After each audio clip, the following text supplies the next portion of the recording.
me down, excite me.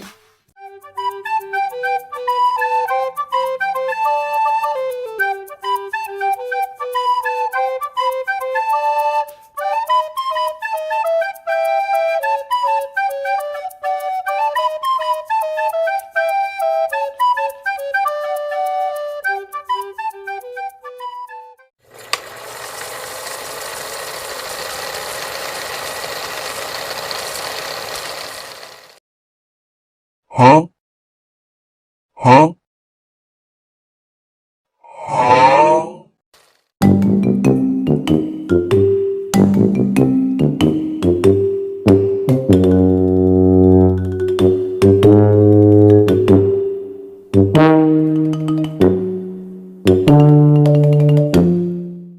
A few moments later.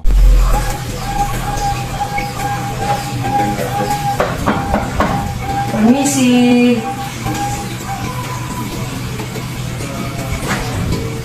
Iya. Selamat siang. Selamat siang. Oh, Kak Faila ya? Iya. Silakan masuk, Kak.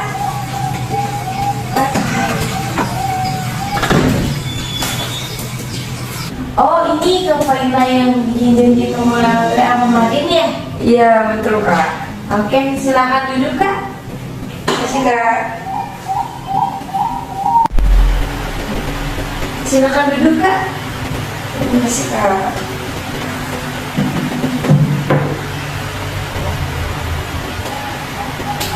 Iya, gimana Kak Faila tadi perjalanannya menuju ke sini?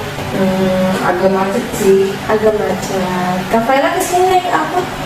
Tadi kesini naik motor sendiri. Oh, naik motor sendiri. Perjalanan ke sini susah nggak Kak Faila untuk cari alamatnya? Yang tadi saya Sherlock lewat WA. Lumayan sih, Kak. Karena Gmail aku emang dia agak susah gitu. Oh gitu. Kalau boleh tahu nih Kak, Kak Faila tuh dapat nomor WA saya tuh dari siapa ya? Dari temen aku, Kak. Oh, atas rekomendasi teman kakak ya? Kak Faila kesini atas rekomendasi atau keinginan Kak Faila sendiri untuk melakukan konseling? Aku keinginan aku sendiri sih. Oh, keinginan Kak Faila sendiri ya. Berarti Kak Faila itu cari tahu sendiri dan Kak Faila itu secara sukarela ya datang untuk melakukan konseling dari ini. Iya, benar. Sebelumnya Kak Faila sudah pernah melakukan konseling atau belum nih? Atau ini pertama kalinya untuk Kak Faila? Aku belum pernah ikut konseling gitu. Ini pertama kalinya buat aku. Oh, ini pertama kali buat Kak Faila ya. Sebelumnya Kak Faila itu udah pernah tahu belum sih tentang konseling, kayak apa itu konseling, bagaimana itu konseling, dan seperti apa itu konseling itu Kak Faila sebelumnya sudah pernah tahu atau belum? Kalau secara garis besar sih aku tahu ya konseling itu apa. Cuman kalau lebih detailnya aku belum tahu. Baik, kalau gitu izinkan saya untuk menjelaskan apa itu konseling ya Kak, supaya nanti proses konseling yang Kak Faila lakukan itu jadi lebih paham gitu. Jadi proses konseling atau konseling individual itu adalah proses pemberian bantuan yang diberikan oleh konselor kepada klien. Dan kebetulan di sini konselornya adalah saya dan konselingnya itu adalah Kak Faila ya Kak. Nah, tujuan dari konselingnya itu adalah untuk mengentaskan masalah atau menyelesaikan masalah. Jadi hari ini kita secara bersama-sama mencari solusi dari masalah yang Kak Faila hadapi, gitu ya Kak. Nah, selain untuk menyelesaikan masalah, ada juga nih Kak tujuan lainnya yaitu untuk memandirikan klien gitu. Jadi kalau misalnya nanti Kak Faila itu memiliki masalah yang sama, Kak Faila itu sudah mampu untuk menanganinya, dan Kak Faila itu sudah secara mandiri untuk bisa menyelesaikan masalah Kak Faila gitu.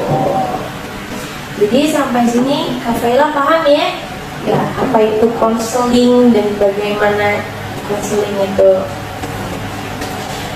Nah, sebelum kita melanjutkan ke inti permasalahan, saya juga akan menjelaskan Kak, kalau kami selaku konselor itu memegang 4 asas. Yang pertama itu adalah asas kerahasiaan. Jadi Kak Faila nggak perlu takut nanti masalahnya akan terbongkar atau tersebar kemana-mana, karena kami memegang asas kerahasiaan gitu Kak. Jadi kami akan menutup rapat rahasia Kak Faila secara rapat atau secara rahasia. Jadi Kak Faila ini nggak perlu takut atau merasa gimana gitu, karena kami ini memegang asas kepercayaan gitu Kak. Nah, saya harap Kak Faila di sini bisa percaya kepada saya, karena insya Allah saya akan memegang rahasianya Kak Faila atau masalahnya Kak Faila ini secara rapat. Jadi apakah Kak Faila bisa nih percaya kepada saya?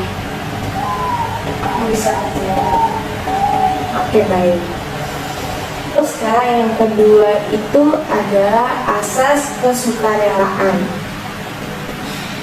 Jadi misalnya nih Kak Faila kan sudah percaya sama saya, seperti yang Kak Faila tadi sudah sampaikan. Kak Faila tuh percaya kepada saya tentang masalah atau rahasia yang Kak Faila punya itu kepada saya. Nah, setelah Kak Faila percaya kepada saya harap Kak Faila juga secara sukarela untuk menceritakan semua masalah Kak Faila dan rahasia yang ingin Kak Faila sampaikan kepada saya itu secara sukarela. Karena dengan begitu saya pun secara sukarela membantu Kak Faila untuk menyelesaikan masalah Kak Faila, dan saya dengan secara sukarela memberikan perhatian kepada Kak Faila, tenaga dan waktu itu secara sukarela untuk Kak Faila gitu ya. Kak Faila nih kesini secara sukarela kan, bukan karena paksaan dari orang lain gitu ya, benar-benar. Oke, mereka bagus ya. Kak Faila berarti sudah tahu kalau Kak Faila itu butuh konseling gitu. Kak Faila sadar akan diri Kak Faila yang butuh konseling. Nah, ada lagi nih Kak yang ketiga. Tadi kan sudah 2. Nah, yang ketiga ini adalah asas keterbukaan Kak.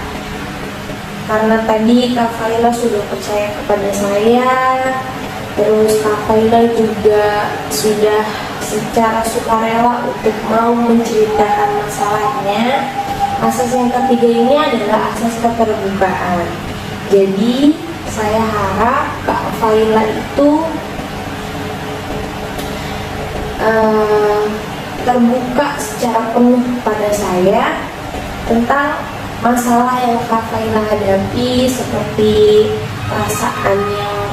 perasaan apa yang Kak Faila sedang rasakan, kebingungan apa, atau masalah apa gitu, feeling apa, perasaan gitu ya, perasaan Kak Faila seperti apa gitu. Saya harap Kak Faila ini bisa terbuka kepada saya gitu Kak. Jadi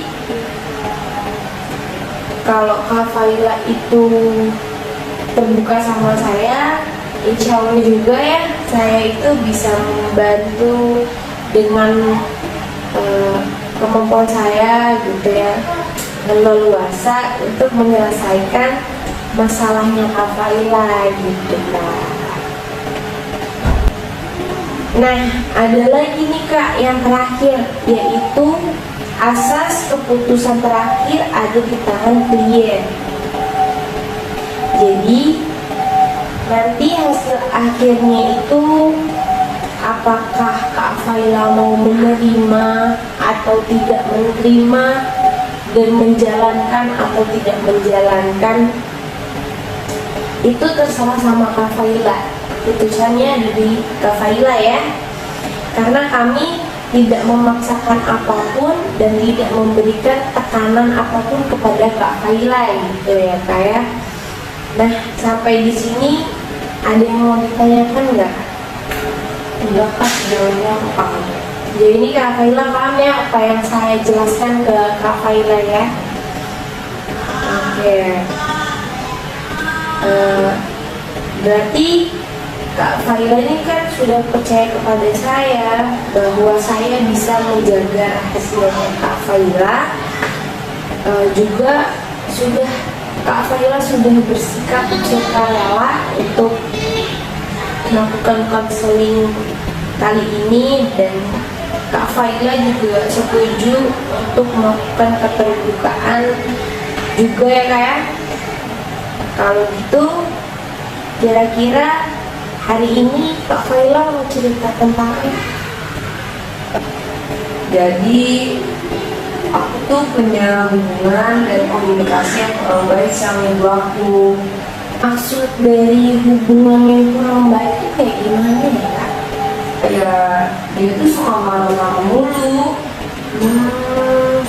Marah-marahnya tuh kayak gimana tuh Kak kalau boleh tahu? Marahnya itu kayak hal-hal kecil aja selalu dijadiin masalah gitu. Hal-hal kecil kayak apa tuh Kak? Kalau boleh tahu lagi nih ya Kak, hal-hal kecil kayak apa yang buat ibu marah-marah? Kayak kalau aku lupa nutup pintu, dia tuh pasti langsung marah-marah gitu.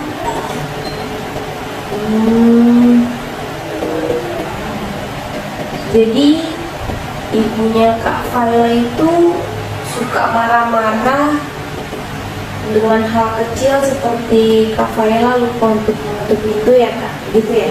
Iya, harusnya kan gak usah marah-marah, bilang aja baik-baik. Gak usah marah-marah kayak gitu, aku juga ngerti kalau gak diteriakin. Kesannya tuh kayak aku gak punya telinga, tau gak? Oke, sambil dulu ya Kak. Kak Faila bisa sambil Ibu tuh selalu marah-marah kayak gitu, aku gak suka. silakan sambil diminum dulu Kak, sambil ditenangkan lagi emosinya.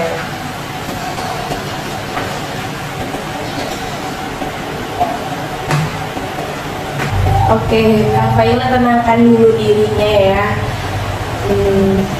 Hari ini Kak Faila itu sudah mau membicarakan tentang perasaan Kak Faila kepada saya, itu merupakan satu langkah yang sangat baik untuk Kak Faila bisa mengeluarkan isi hati Kak Faila gitu ya. Terus tadi Kak Faila bilang ibu Kak Faila itu selalu marah-marah sama hal-hal kecil. Saya paham rasanya tidak nyaman disalahkan untuk hal-hal kecil, apalagi sama ibu sendiri ya Kak. Tapi Kak Faila pernah nggak coba untuk ngungkapin perasaan Kak Faila kayak tadi nih ke ibu gitu? Pernah nggak Kak Faila ngungkapin? Gak pernah lah, emang dia mau dengerin aku. Nggak kerjain aja marah-marah mulu. Kayak kemarin tuh, aku lupa jemput adik aku. Padahal tuh sekolahnya tuh gak jauh, nggak sampai 2 atau 3 kilo, cuma beberapa ratus meter doang. Terus dia tuh marah-marah. Ibu tuh mau lebay, tau nggak? Oh, jadi Kak Faila ini belum pernah menyampaikan perasaan yang Kak Faila rasakan itu ke ibu Kak Faila ya? Iya, nggak pernah. Kayak dia mau dengerin aku aja. Oke, menurut Kak Faila, sikap ibu seperti itu memang dari dulu atau mungkin ada penyebab lain Kak, kenapa ibu bisa sering marah-marah tentang hal-hal kecil kayak gitu Kak? Enggak sih, ibu suka marah-marah itu semenjak aku udah nggak ada. Oh, jadi ibunya Kak Faila itu sering marah-marah itu semenjak Bapak Kak Faila udah nggak ada ya? Atau mungkin ibunya Kak Faila itu merasa kesepian gitu Kak? Merasa kesepian dan marah-marah itu merupakan bentuk dari pelampiasan ibunya Kak Faila untuk apa ya? Untuk mengurangi rasa kesepian gitu mungkin ya. Terus Kak Faila itu pengen sikap ibu tuh kayak gimana sih Kak? Ya, aku tuh pengen ibu tuh nggak usah marah-marah mulu. Ngobrol aja baik-baik sama aku. Kalau emang alasannya kayak gitu kan kita bisa ngobrol baik-baik, nggak usah marah-marah. Aku juga bakal ngerti kok kalau ibu ngomong baik-baik. Oke, saya ngerti perasaan Kak Faila yang ingin diperlakukan dengan baik sama ibu ya, nggak dimarah-marahin lagi gitu. Dan saya begitu pun ibu gitu. Ibu mungkin marah-marah kan memang karena merasa kesepian setelah kepergian suaminya ya, bapak kamu gitu. Mungkin permasalahan ini bisa diluruskan atau diselesaikan dengan cara Kak Faila itu memperbaiki komunikasi antara Kak Faila dengan ibu Kak Faila. Nah, sekarang saya tanya, apakah Kak Faila bersedia ngobrol dengan baik, ngobrol dengan komunikasi yang baik gitu ya ke ibu Kak Faila untuk mengutarakan perasaan yang Kak Faila rasakan selama ini, kan udah ganjel di hati gitu ya Kak, kayak gitu. Iya, aku mau Kak. Kayak aku juga pengen ngobrol baik-baik sama ibu, nggak harus dengerin ibu marah-marah mulu. Kan kalau kita ngobrolnya enak, akunya juga enak, dan mungkin ibu juga ngerasanya enak gitu.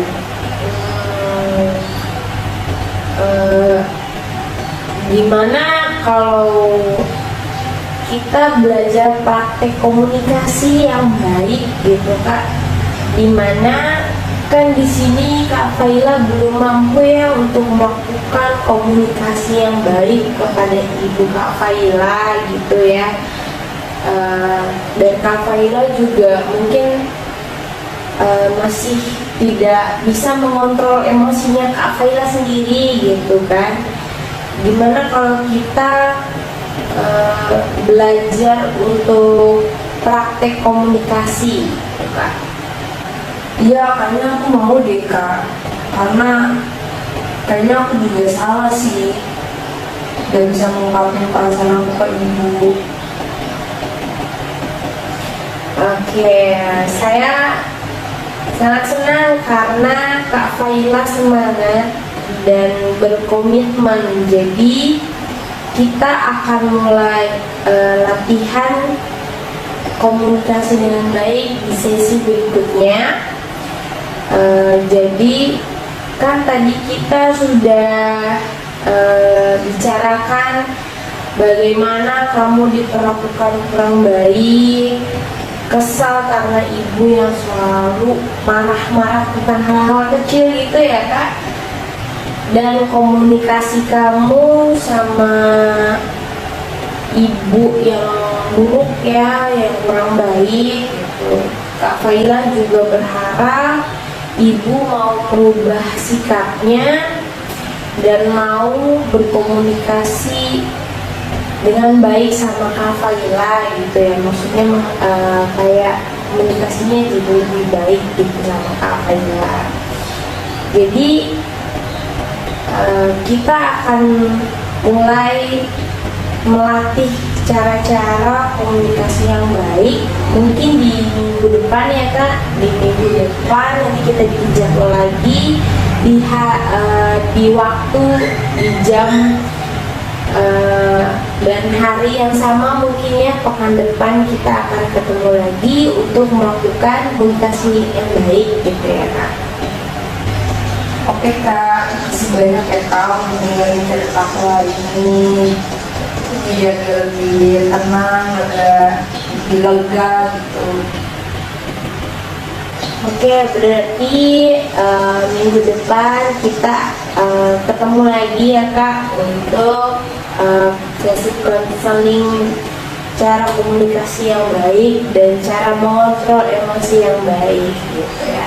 Besok kita ketemu lagi di hari yang sama dan jam yang sama juga ya kak untuk pekan depan gitu. Nanti janjiannya Kak Faila bisa WA kontak saya lagi gitu ya kak ya. Oke, baik. Oke, terima kasih ya kak. Iya baik, sama-sama.